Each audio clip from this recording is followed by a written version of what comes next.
Right, well done, that was very good. Our next young man that's coming to represent, I believe it's the good old Great Britain.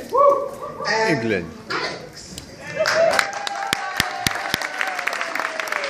This is my American mate, Alex Laing. England, England, England. England, England. Very British. Good evening all. Good evening. I am a yeoman at the Tower of London. The Hawkeyes of you probably noticed not in uniform. I apologise. Now, I didn't expect to be on duty until the end of the month, so I've not been able to buy a new uniform.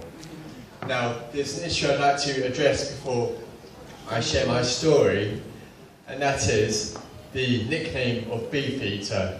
How insensitive. Imagine if you was a Beefeater that was a vegetarian. Okay. We got it. It's a love, right. Now, my story is for the ladies. It's one of love and devotion. It goes back to 1715, where Lord Nithsdale was a participant of the Jacobite rebellion, supporting the son of James II. And he was caught fighting in the north of England and was brought down to the Tower of London to await execution. Now, he was imprisoned in a room up there next door to the Chambers, Council of Chambers, sorry. Okay, now on her demise, whilst Lady Nithsdale, her demise, she came down to England on horseback and took her. It was winter, it was snowing, it took her 14 days and 14 nights. Now, she came down to petition for her husband's release. Now, she was refused that, but she was given a concession that she could visit her husband every day and she'd be given a retinue of ladies in waiting. Now, my question is, she came down from Scotland by herself. Where did these ladies in waiting come from? Now, the things I'm thinking that the Tower of London had like an agency attached with all these ladies in waiting to give to royalty as and when required.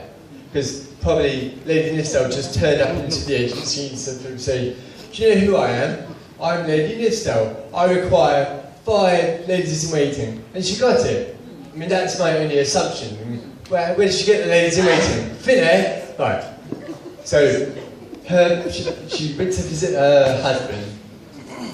Now, whilst during the visit, she made sure that she didn't visit until the latter part of the day, so by the end of her visit, it was pitch dark outside. So, whilst during her visit, she concocted a plan of escape for her husband. Now, her and the ladies were smuggling clothing to her husband, and now, here's where you can see that God was with her, because the night of the execution, the night before the execution, she bought alcohol and drink and gave it to the Yeoman warder, who was not suspicious of her having any agenda. I thought, that is only God that can be speaking to the Yeoman warder to take the drink and get a bit intoxicated, not knows left from his right. So in the evening, the ladies in waiting were going to and fro, causing him confusion so that he wouldn't know how many people were in the cell at any one time. Now, here's what happened.